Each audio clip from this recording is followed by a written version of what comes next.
We are talking about Star Trek Lower Decks, Episode 8, Crisis Point 2, Paradoxus. We are going to review the episode and then get into a spoiler breakdown of the episode, starting now.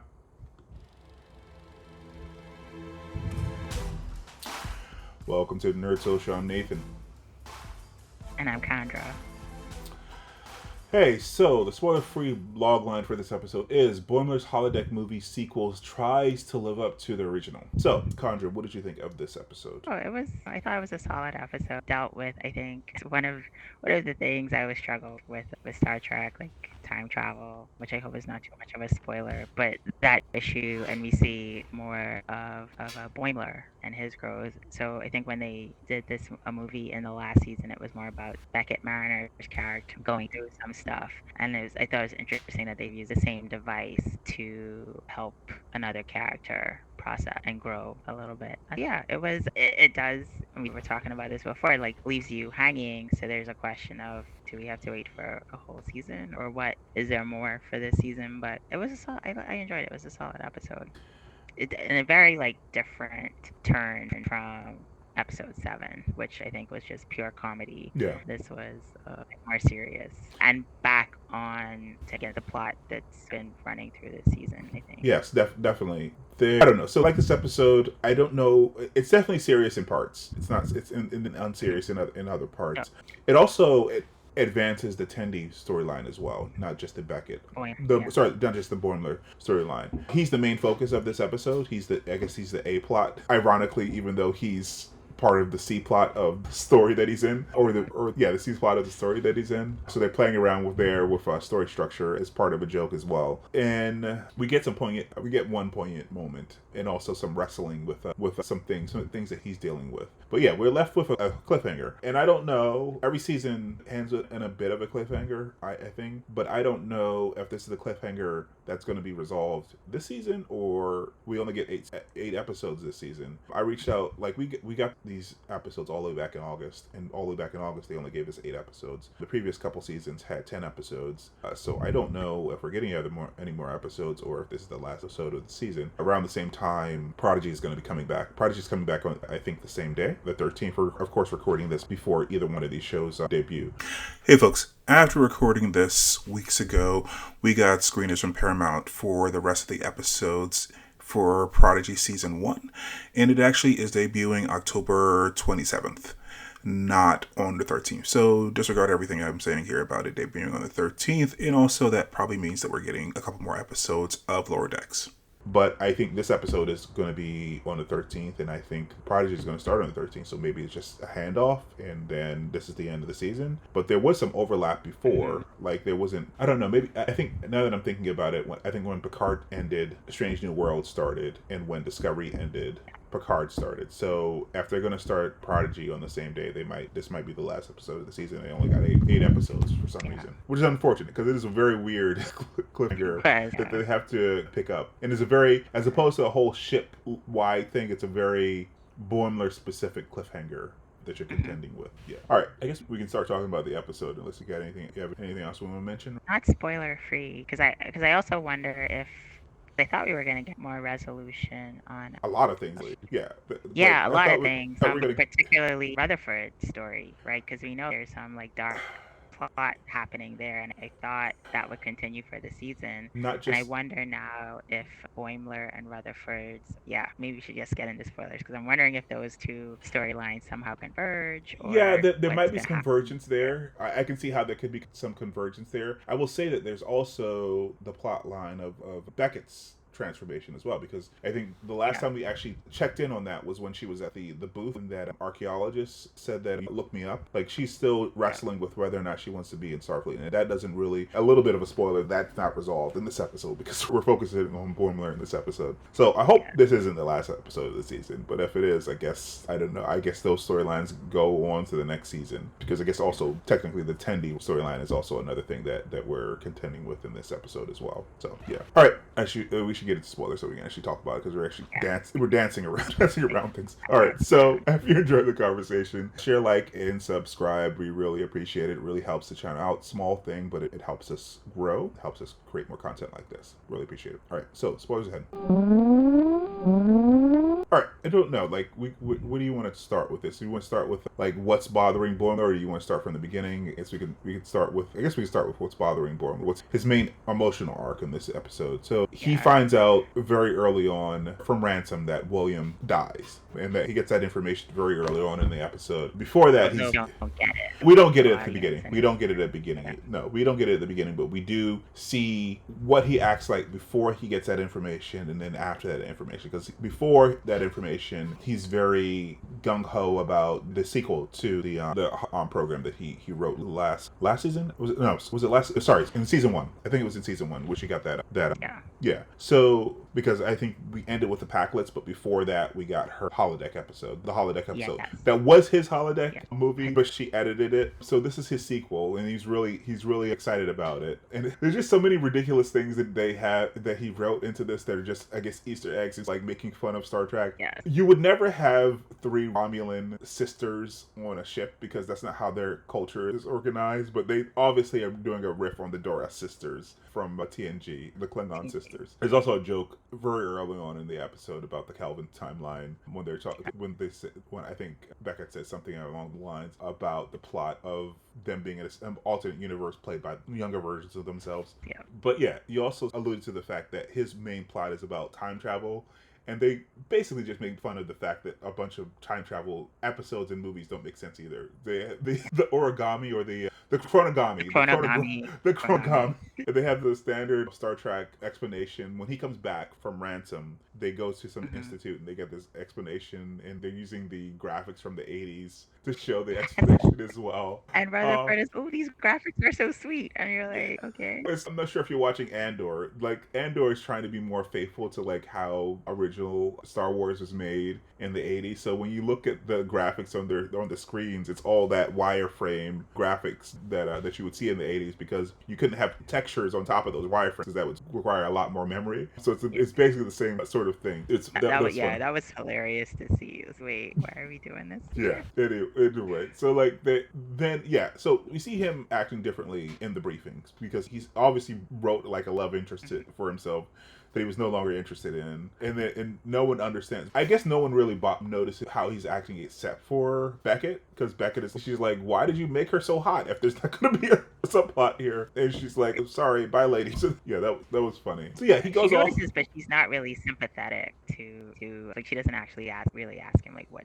She's basically on the. She's more self-involved at this point, because she's mostly very skeptical about his ability to write a good follow-up to her additions to his original one. So she's mostly about the authorship of the thing. So she's been mostly complaining about the fact that he can't write well. Yeah. So she just thinks that this is like poor writing, and he's not paying attention. And this is also like, even later on when he hears all and puts Tendi in charge of the main mission, or the A plot of the movie, but the B plot of the episode. She, again, doesn't understand why he's doing this. She makes comments about, this is just like background characters that the holodeck is creating to add some color. And it's obvious that's the case, because when they're talking to the guy who talks to them about Kitty Ha, he says that I'm going to tell you right now, and I'm thinking. So she says the holodeck is obviously trying to make up a backstory about this guy. So yeah, it is obvious from that, but he's of course searching for some sort of meaning here. Yeah, the William Boimler. I forget why he took the name William. Is his name? I know Brad is short for Bradford. Is like William his middle name? Yeah, I also don't remember why he took. Maybe it's a middle name. Maybe it's the middle name. Maybe it's similar to the. I was gonna say Will was Tom Riker. Yeah. Tom Riker. So maybe it was his middle name. So yeah, the whole William thing at the very end, again, making fun of the Discovery actually with the section 38 comm badges. So section 38, section 31 comm badges was funny, but I don't think in his era that they're still using those comm badges. But it was a bit of a dig at the Discovery creative team. But yeah, that's left out there, and we don't know where that's going to go. Like you said, it could connect to the rogue admiral or we don't actually know if it's an admiral, but there's a higher up that wiped Rutherford's mind. I don't know where that's going to go, but I guess we'll see. I guess the resolution of this episode is Brad gets a bit of solace by having a fever dream because he was in the holodeck for hours, didn't drink any water, and he hallucinated Captain Sulu, which it sounds like it was actually voiced by Takei. This episode is given to us, like I said, in August, and they still haven't updated the credits. We don't get subtitles for these episodes, but at least they usually have credits. But there's still like placeholder credits for that. So like the placeholder credits are from the episode where Captain Sonia shows up, the love interest for Geordi, or the person who was brought on as a love interest for Geordi, who spilled coffee on the captain. So that episode from I think the end of last season, that's the credits that they have in for the screener. I have no idea, but it sounds like George Takei. I don't see why they wouldn't get George Takei. Right, I was yes. I thought it was him. So he gives him actually some really good advice. He says about the randomness of death being just a reflection of the random joy that we get in life, which was poignant. It was good. It was good. A mere reflection of the random joy we experience in life. So that was the resolution for Boimler, and we get a little bit of a resolution for Tendi. Not a resolution, but like we get an understanding of where she's been going this entire season. Like she's in the senior officer training, or I forget what the name of the officer training that she's in earlier on in the season, and then she actually says out senior science officer training, I think is what she was in. But we actually get an understanding in this episode that senior science officer isn't her ultimate ambition. Her ultimate ambition is to become captain, which is pretty cool. Which I think she also didn't realize herself. And with episode 6 on DS9, you really see Tendi. I thought like she started to come into her own, but also just bring together all her talents, because she'd been suppressing her heritage. Right. And realizing, I think, like it is valuable to her. Like she can use that. She can use it for Starfleet and for good. Yeah. So I think she surprised herself too when she voiced that no, she does want to be a captain. Yeah, exactly. Yeah, it's good for her. Yeah.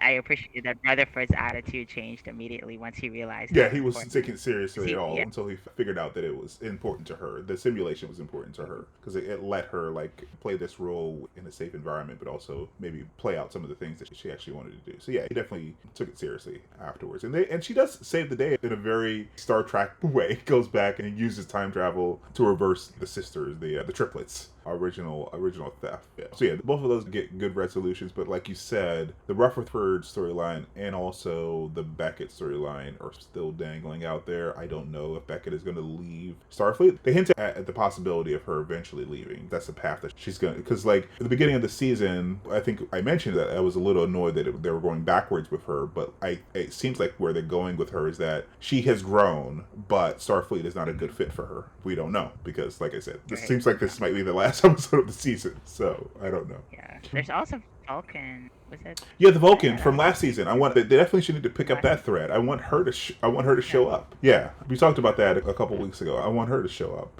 Yeah. So there's the Vulcan out there. There's a bunch of threads there's the Boimler thread. There's the Rutherford thread. The Tendi thread is less of an issue.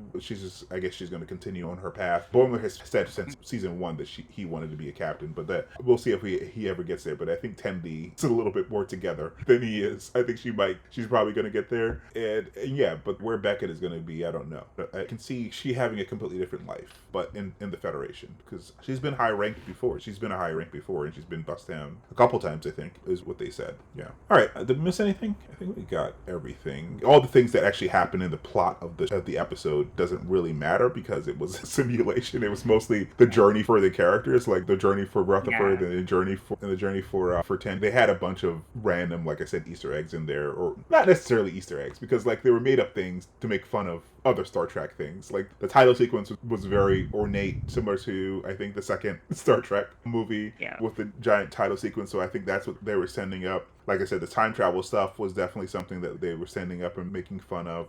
They were also making fun of the specific, like Star Trek 4, A Voyage Home with the whales, because there was like a time that they jumped back to that apparently we didn't hear about in Star Trek history before, where there was a sentient octopus that saved the Federation. Yeah. So yeah, they were making fun of a lot of things in Star Trek movies specifically, which is what they did in the original holodeck episode as well. Like with the movie, they were making fun of a bunch of Star Trek movie stuff. They also said, I think there was a good quote in here about it was worth the journey because it's Starfleet, or it's a Star Trek movie. It's a Starfleet movie, which in which case they're talking about it's worth the journey because it's a Star Trek movie. Because even if you don't like it, it's still Star Trek and you love Star Trek. So yeah, I think that's the point they were making there. Yeah, it was a good episode. I appreciated it. Yep. I think still the high mark for me is still DS9 because I love DS9. I know it's probably not the high mark for you because you're not as much of a fan of DS9, but it was very cool to see Quark. I like the episode because of that side of Tendi that you saw towards the end, and it was just like fun nostalgia wise, and having like Major Kira back and Quark's bar and all of that. So it was interesting because I think they hadn't really focused much on Tendi. You'd seen a little bit of it. This season they sort of just really this year, yes, but not the previous years. Yeah. We got small focus on her in the last 2 seasons because we did know that she was a apprentice to Tahana, and she also was a little bit ashamed of her Orion roots. But those were the 2 character beats that we got. But we got a little bit. I definitely got her shaded in a little bit more this season, as well as Rutherford. We got a whole backstory on Rutherford this season that we didn't have before. I think they did the most with Rutherford that they've done over the last 3 seasons in just one episode because they just focused on him and just really fleshed him out. I think we know more about what his life was like before this show than we do pretty much anyone else. Really, we get a little bit of a hint that Boimler comes from a raisin farm, but that's about it with his backstory. And we also know that I don't know how much there is to explore with the raisin farm. Yeah, exactly. And we also know that Beckett was assigned to DS9 in the past as well, before she was demoted. But we got a whole saga with Rutherford and as a cadet. Yeah, I don't know. Do we miss anything? I think we got everything in this episode. Yeah. We just have to wait we have to see I have to wait until next season, or we have to see whether or not they drop episode 9 and 10 of the recording of this. Like I said, I haven't heard back from Paramount. They get back to me before we actually drop this episode. I will insert here. In case you skipped ahead and missed me saying it earlier in the video, there will be 2 more episodes of Lower Decks. The last episode will be October 27th. An update about whether or not there are additional episodes. But if not, I guess this is the end of the season. We have to wait a year or so until season 4. All right, so that is what we think, but we are interested to hear what you guys think. So please comment down below, like, share, and subscribe, and we will see you. All right, guys. Bye.